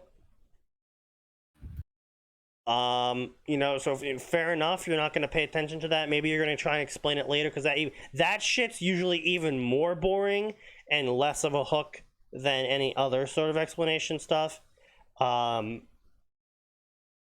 But it's just literally just going through all the characters, listing all of the characters, and then suddenly we're getting a fucking info dump. It's been 4 years since we were teleported here, and still I have problems believing this is real. I'm glad Nazarick's here is with me. Blah, blah, blah, and blah, blah, blah, blah.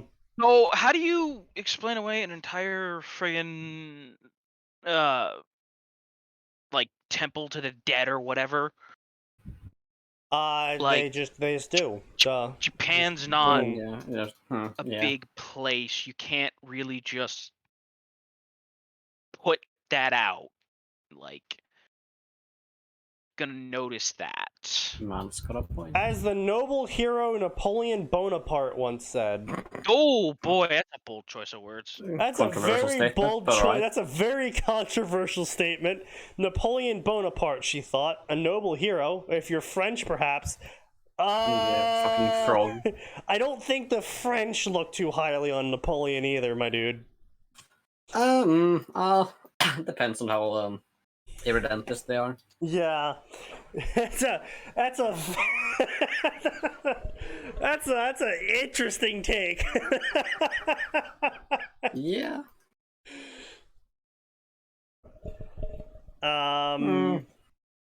Anyway, so yeah, blah blah blah blah blah. Canon.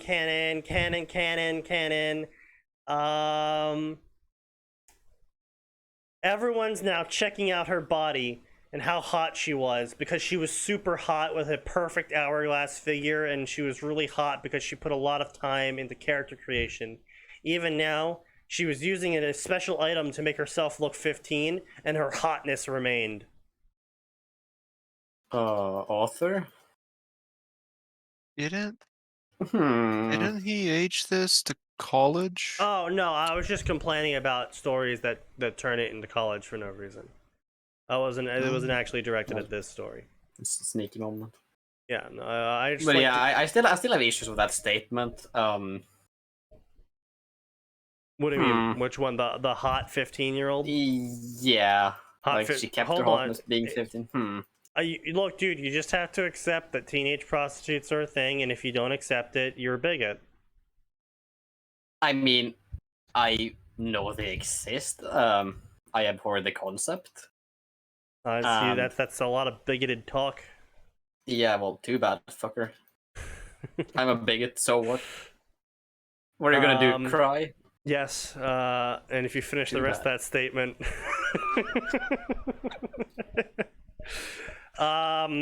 Let's see. Anyway, so Ashita shows up. Hello, my name is Mina Ashido. Pleasure to meet you. Galadriel Nazarek. What a wonderful thing! I can use this name with minor difficulty. I can say that my parents are huge Tolkien fans. Okay, but literally no one would know Tolkien. In the year 2200, people wouldn't know Tolkien. Oh. I wouldn't say would know. It would be probably far more niche than it is today. Okay, maybe they would know it in Europe. Because the thing is, though, is that a lot of history and culture was lost in Japan specifically, because we never really got told how the rest of the world fared. But when Powers came out for around 180 years in Japan, they basically went through the Sengoku Jidai era. The base moment. And so they lost a lot of shit in terms of culture, so we don't really know how much remained of the previous era from the rest of the world. I can't imagine Tolkien would be exceedingly popular in Japan right now. I mean, obviously the people that go on to make manga are big Tolkien fans at times. Yeah. But I can't imagine the general population knows what Tolkien even is. And, you know, and maybe if I'm wrong, I'm wrong. But I just wouldn't expect that. On top of that, then add 200 years on top of that. So now Tolkien is going to be 300 years old. I mean, we still have a lot of that old things. Like Shakespeare, I know. for example. Yeah, it's true. Other stories, books. But yeah, it's whatever. It's possible, but it's just not a situation of people are going to ask about my name and I can tell them that my parents are Tolkien fans and people will just accept that. Like, it's not that level of popular is what my point is. Yeah, no, that's fair. That would prompt a who the fuck is Tolkien? And now you're stuck there explaining it. Yeah. You know, like Lord of the Rings. What's Lord of the Rings? It's a niche book. The book series. Get educated. I mean, he basically invented the fantasy genre. He didn't basically invent the fantasy genre. He invented the modern fantasy genre. Yeah. There was fantasy before Tolkien, but not as we know it. Kinda. The structure of fantasy before Tolkien was more just, so what if in the woods there lived elves and shit and they tried to kill us today? I mean, that's folklore. That's been a thing. Exactly. That's my point, though, is that was before Tolkien. That was before Tolkien. Well, there was more proper fantasy things when those folk tales eventually got written down and actually turned into proper stories. Right. But my point is Tolkien canonized things like Mithril, and he canonized things like orcs, and, you know... Yeah, so, like, Tolkien was sort of like, with the isekai genre, honestly. He set the trope. Yeah. Yeah, he kind of did. Yeah. I actually really like the lore behind Tolkien's books. Both the Watsonian lore and the Doylist lore. If you guys are aware. The Tolkien books originally started as stories for his kid. Yeah. But also the Watsonian explanation of the Tolkien books is that actually Tolkien, during his globe-trotting adventures in the army, discovered records of what happened in the previous era, and then he managed to translate them into current-day English. And that's where the stories of Lord of the Rings and Hobbit come from. All right. Yeah. Fair enough. Yeah. Yeah. Yes, like, I just heard you say what's Sony, Huh. and I only could think of Amelia Watts. I was like, what the fuck has the Gremlin done So, now? I will so kind of like literally. how Jules Verne is considered a time traveler in some cases, What? because you described a submarine almost panel for panel, Who did 120 years before the first sub. who did what now? Jules Verne. Oh Yeah. yes. Well, it's very He interesting. described Yeah. he described a number of things that didn't exist for a good 100 to 120 years so after did his death. so did Lovecraft and Tesla. They both had ideas that were Well, I mean, how can you not mention fucking Da Vinci? yeah, and Da Vinci. Yeah, all three of them had ideas that were just so out there at the time that they were made, and now looking back on them, it's like really weird because all three of them predicted shit, both society-wise. They predicted shit. I mean, Tom Clancy was another one of those guys. They predicted shit society-wise. They predicted shit technology-wise. They predicted shit architectural-wise. That like, it's like, what the fuck? How did you, bruh? Certified wrong I woman. did like that Tom Clancy actually got approached by the U.S. government and was asked to stop writing books because he was getting too good at guessing how everything worked. Yeah. How did you know we were working on this weapon? Well, I didn't until now when you just told me. I was just making shit up. How do you not just hire him on the spot to just come up with stuff that they haven't thought up yet? Oh, because people aren't Because that that makes forward sense. thinking. Yeah, that would make sense, Yeah. and this is the U.S. government we're talking about. Exactly. Though I do believe Tom Clancy End War was in part, if you believe some of the internet rumors, that Tom Clancy End War was in fact funded by the U.S. government to basically have Tom Clancy's stuff be published and be like, hey, yeah, can we take ideas from this effectively? Like, hey, yeah, make up a bunch of shit about like the next war so we can like get ideas for military research. To be honest, that does sound like something our government would do. I mean, hey, if it works. Yeah. Dude, there's all kinds of shit that's been declassified that you look at and like, oh my god, they actually did this. What was the LSD project that happened? Oh yeah, For MK example? Ultra. Personally, I'm Yeah. a big fan of the Undergrounders. I always thought that one was really good. That one would be. So I don't think basically, it was called Undergrounders, but it was the I don't know. I don't remember the exact name for it. So basically, the CIA made the Illuminati, and like got everyone really high on drugs and shit. And basically, their plan was to make was that the Finders? The Finders, yeah. Their plan was basically to make an Illuminati that would then infiltrate other secret cult, groups that were like their goal was to make a cult that would then infiltrate other cults to like so they could arrest them and to prevent Russians from like making secret Russian cults in the US during the Cold War. Except they taught this cult so well on how to be an underground cult that they lost track of the cult. Yep. And, CIA moment. and then they ended up finding them like 5 to 10 years later, having turned into this child sacrificing rape cult. Yep. That were like doing shit in the sewers of cities, and it's like, bro, what? Only my government. Indeed.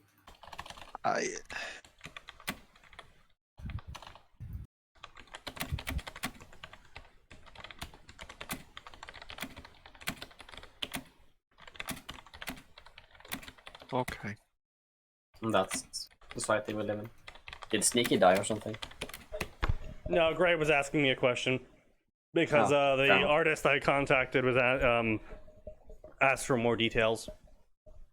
Fair enough.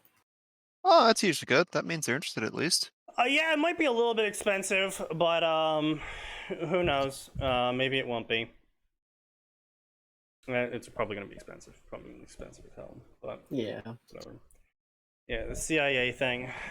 Yeah, it always comes back to the CIA. Are you related to the company? Yes, it belongs to my parents. Have you heard that? Her family owns Nazark Enterprise. They are a big agency in Europe. Oh, well, I guess we know where the tomb is located. Damn. They're expanding to America as well. What? So pay attention. Aren't they super rich? Why? I heard superheroes in Europe join the agency, and maybe they'll expand to Japan and they'll join them too.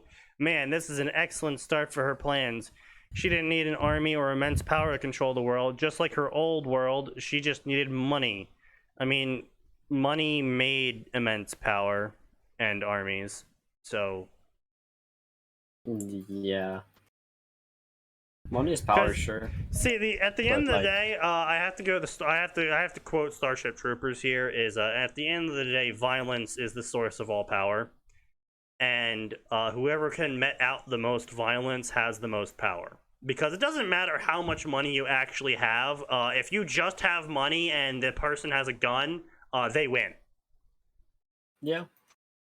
It turns out that money can't actually shoot people, but you can pay people to shoot people for you. Or pay for a gun to shoot people. That too, yes. Moth money, superhero agency. Most of the NPCs are evil. How would that work? Well, you see, she's actually playing both sides, apparently, according to this author, where she also has a supervillain agency which she fights to build up the power base of her hero agency. Power flows from the barrel of a gun. Mal. Sorry. Yes, Mal was correct on this one. Yeah. The only thing. I would for the modern era, I would reword that to power flows from the grid coordinates. Of the target. Because missiles, the Germans were also right on this one. Missiles is the next step. Yeah. There's no real need to put someone on the ground with a gun if you can just shoot a missile there. It is true. How to level Britain 101. He shoots the rocket, Hans. Yeah. Yeah, that would actually be a fairly interesting AU. I think I've seen stories try and like talk about that before, but I don't think I've ever seen it like done in a full AU. Where an AU where Germany actually completes their V3 rocket plan. Yeah, well, I mean, from what I know of the rocket plans, were kinda on crack. They were, yes, yeah, as the V3 with the rest of Germany's and V4s. plans, honestly. Yeah. I mean, but still, their rocket plans was what we ended up using to go to the moon, so they were on to something. True. Yeah, boy, Werner von Braun, really out there. Yeah, the V3 and V4 rocket plans, they were very quickly covered up and very prototypey, so not many people did hear about them.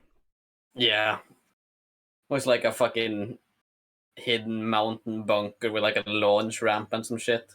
Yeah. It's kind of fucking it's funny because I actually only even know about the V3 and V4 plans because of Medal of Honor Allied Assault. You know, all the way back in the day. Fucking Zade. Christ. Yeah, no, they got folded. So this was actually part of Operation Paperclip, where a lot of the shit that Germany was working on. It's also where we got a lot of our current day plans for jets and whatnot, like the ideas from that era. We folded a lot of German science into our aeronautics and rocketry divisions in the US. And we covered all of that up really well. Operation Paperclip was something else. Yeah. Russians had a similar thing, but not even nearly as successful. Yeah. Well, because Yeah. we could offer more money and the Russians couldn't. Yeah, and the Russians also, you know, Killed all of used the voice. scientists. Yeah. I mean, they didn't really kill them. Just like, all right, you come with me to Russia, friend, or you get shot in head. Hey, you want to have all of your crimes expunged, your identity erased, and then paid shitloads of money? Yes. Excellent. Come to the U.S. Come to America, my friend.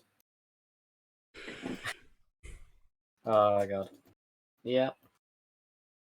You know, there's the old joke about sneezing in a NASA lab.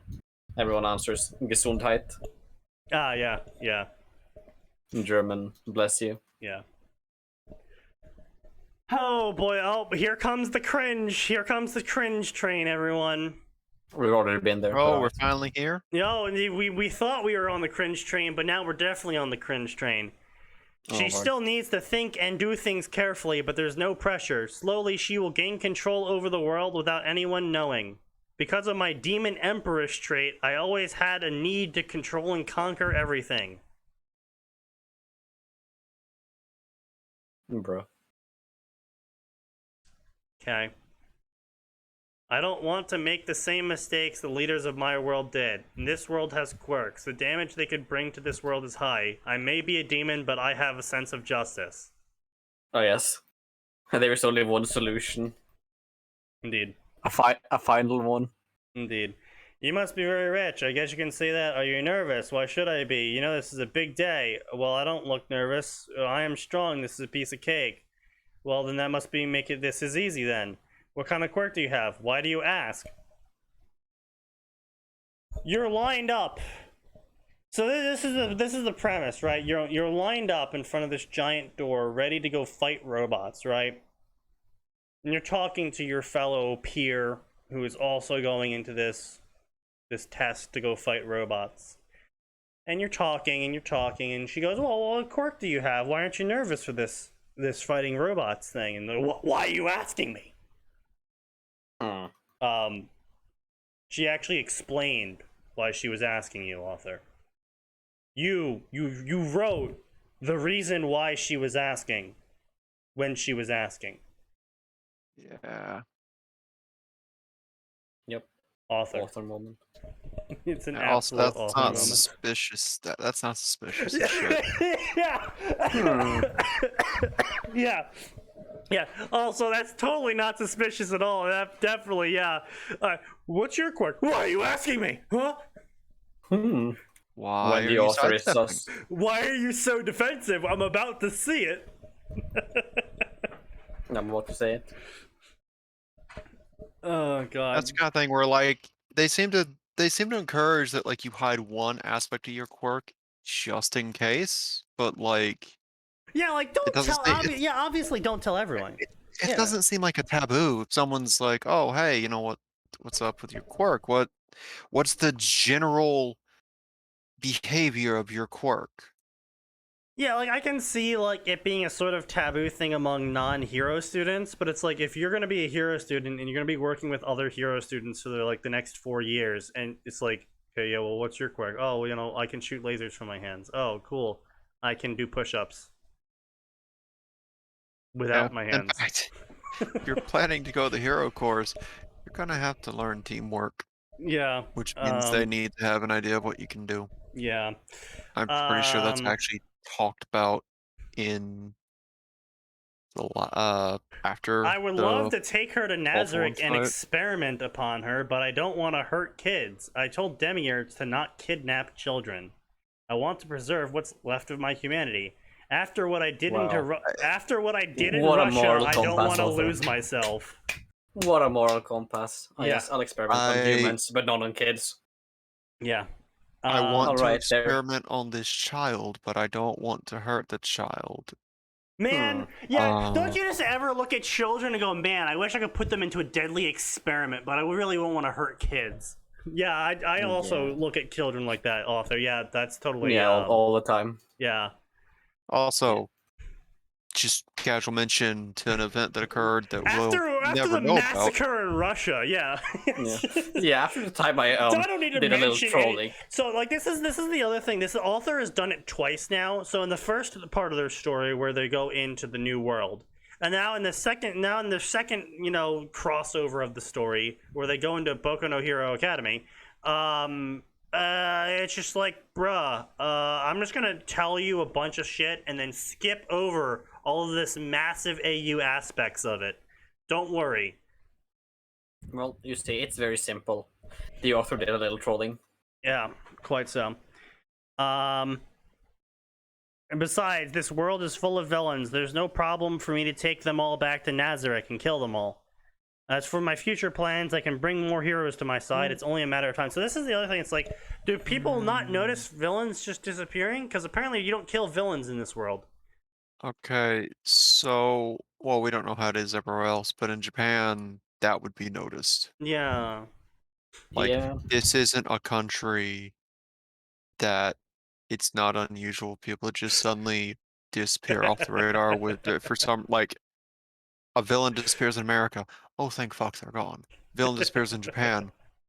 Oh fuck, where did they go? I'm sorry. I'm just reminded of the Doctor Who episode, The Silence. Who are you? We are the Silence. We control everything. Oh. Are you armed? No. We see no need for arms. For every action you make is under our domain. Pulls out gun. Shoots him full of bullets. Dies. Welcome to America, bitch. Yeah, that one was. I'm trying to remember which one that was. It's like, oh yeah, 1930s to 50s. Like, you came to America, You came in the to Oval wrong Office, fucking country. with multiple armed Secret Service agents. Yes, and you thought you were walking out of this because. Oh god. I appreciate how right they got that at least. Welcome to America.